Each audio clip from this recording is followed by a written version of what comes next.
साल 1950 में जापान के कुछ जहाज सामान लेकर जा रहे थे और अचानक से सारे जहाज गायब हो गए और जहाज पर सवार ना तो किसी इंसान की डेड बॉडी मिली और ना ही उन जहाजों के मलबे।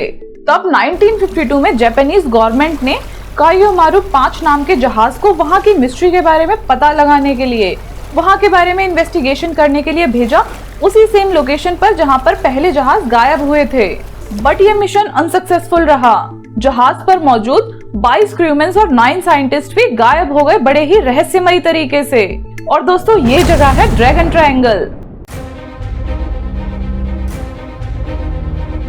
आइए जानते हैं अपनी आज की इस वीडियो में इस रहस्यमयी जगह के बारे में। क्या यहाँ पर कोई मॉन्स्टर है जिसकी वजह से जो भी वहाँ से गुजरे, वहाँ से जाए तो वो गायब हो जाता है, या फिर कोई और राज है यहाँ की मिस्ट्रीज के पीछे? जानते हैं अपनी आज की इस वीडियो में, तो इस वीडियो को एंड तक जरूर देखें, साथ ही चैनल को सब्सक्राइब करना ना भूलें। जमीन और पानी दोनों में न जाने कितनी रहस्यमयी जगह मौजूद हैं, जिन्हें लॉजिकली समझना मुश्किल है। हमारी अर्थ पर ऐसे और भी कई प्लेसेस मौजूद हैं। बरमूडा ट्रायंगल के बारे में तो सबने सुना है, बट क्या आपको पता है सिर्फ बरमूडा ट्रायंगल ही इकलौती ऐसी जगह नहीं है जहां समुद्र के जहाजों के साथ साथ आसमान में उड़ने वाले प्लेन्स भी गायब हो जाते हैं। और उन्हीं में से एक है ड्रैगन ट्रायंगल, जिसको डेविल सी से भी जाना जाता है। दोस्तों इस जगह पर कई जहाज बड़े ही रहस्यमयी तरीके से गायब हो गए, जिनका आज तक पता नहीं चल पाया है। पैसिफिक ओशियन में जापानीज कोस्ट के पास स्थित ये ड्रैगन ट्रायंगल हमारी अर्थ पर 12 वाइल्ड वॉर्टिसेस में से एक है। वाइल्ड वॉर्टिसेस वो एरियाज होते हैं अर्थ के सरफेस पर जहां पर नेचुरली इलेक्ट्रोमैग्नेटिक फील्ड्स बहुत ही ज्यादा स्ट्रॉन्ग होते हैं अर्थ पर दूसरे पार्ट के कंपैरिजन में। और इन्हीं स्ट्रॉन्ग फील्ड्स की वजह से यहाँ पर ऐसी गतिविधियां देखने को मिलती हैं। और ये 12 वाइल्ड वॉर्टिसेस अर्थ पर अलग अलग जगह पर मौजूद हैं। अब हर एक वॉर्टेक्स इक्वली फैला हुआ है, तो ये सारे वॉर्टिसेस मिलकर एक ज्योमेट्रिकल शेप बनाते हैं, आइकोसेड्रन। ये एक ज्योमेट्रिकल फिगर है जो एक पॉलीहेड्रन है। और आइवन सैंडरसन, जो कि एक स्कॉटिश बायोलॉजिस्ट थे, उन्होंने सबसे पहले वॉर्टिसेस को डिस्कवर किया था। ये ड्रैगन ट्रायंगल बरमूडा ट्रायंगल से बिल्कुल ऑपोजिट डायरेक्शन में स्थित है। और ये जो ड्रैगन ट्रायंगल है, ये जापान के कोस्ट से लेकर बनिन आइलैंड्स और फिलीपीन सी के मेजर पार्ट को कवर करता है। और ये जो एरिया है डेविल सी वाला, ये भी बरमूडा ट्रायंगल से मिलता जुलता ही है। और यहाँ पर भी ऐसी ही अबनॉर्मल गतिविधियां होती रहती हैं। ड्रैगन ट्रायंगल को और भी कई नामों से जाना जाता है, जैसे जापान के लोग इसको मानो उमी बोलते हैं, जिसका मतलब होता है डेविल सी। इसको पैसिफिक बरमूडा ट्रायंगल भी बुलाया जाता है बिकॉज ये काफी सिमिलर है बरमूडा ट्रायंगल के। तो दोस्तों ये जो ड्रैगन ट्रायंगल वाला एरिया है, इसके पीछे कई सारी स्टोरीज बताई जाती हैं। ऐसा कहा जाता है कि 13वीं शताब्दी में जंगिस खान के ग्रैंडसन कुबलाई खान ने जापान में घुसपैठ करने की कोशिश की थी और उसके सारे जहाज 40,000 सैनिकों के साथ इसी ड्रैगन ट्रायंगल वाले एरिया में थे। और बहुत ही तेज तूफान आने की वजह से वो सब डूब गए और गायब हो गए। और उसके बाद कुबलाई खान ने जापान पर अटैक करने का प्लान छोड़ दिया। कुछ पुरानी स्टोरीज के अकॉर्डिंग यहाँ पानी के अंदर ड्रैगन रहता है और वो वहाँ से गुजरने वाले शिप्स को या जो भी वहाँ से निकलता है उसको अपने अंदर खींच लेता है। और उसी की वजह से यहाँ पर heat waves, typhoons, light bubbles दिखाई देते हैं। और इसीलिए लोगों ने इसका नाम ड्रैगन सी रखा था, बिकॉज उन्हें लगता था कि यहाँ कोई ड्रैगन है और वो वहाँ से गुजरने वाली हर एक चीज को अंदर खींच लेता है।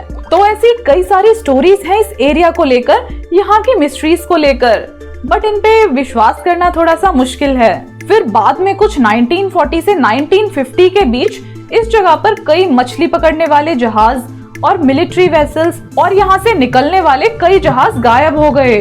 तब 1952 में जापान ने यहाँ की इन मिस्ट्रीज का पता लगाने के लिए कि ऐसा यहाँ पर क्या है जो सब यहाँ से गायब हो जाता है, जो भी यहाँ से गुजरता है, और यहाँ के फिनोमिना को इन्वेस्टिगेट करने के लिए कायोमारू 5 नाम की रिसर्च शिप भेजी, ताकि पता लगाया जा सके उन शिप्स के बारे में जो यहाँ पर पहले गायब हुई हैं। बट ये मिशन पूरा नहीं हुआ, बल्कि जिस रिसर्च शिप को भेजा गया था यहाँ, उस पे मौजूद 22 क्रू मेंबर्स और 9 साइंटिस्ट भी गायब हो गए, बिल्कुल पुरानी शिप्स की तरह। और फिर इस इंसिडेंट के बाद जापानीज गवर्नमेंट ने इस एरिया को डेंजरस घोषित कर दिया और यहाँ पर आने जाने पर प्रतिबंध लगा दिया और इस पर की जा रही रिसर्च को भी रोक दिया।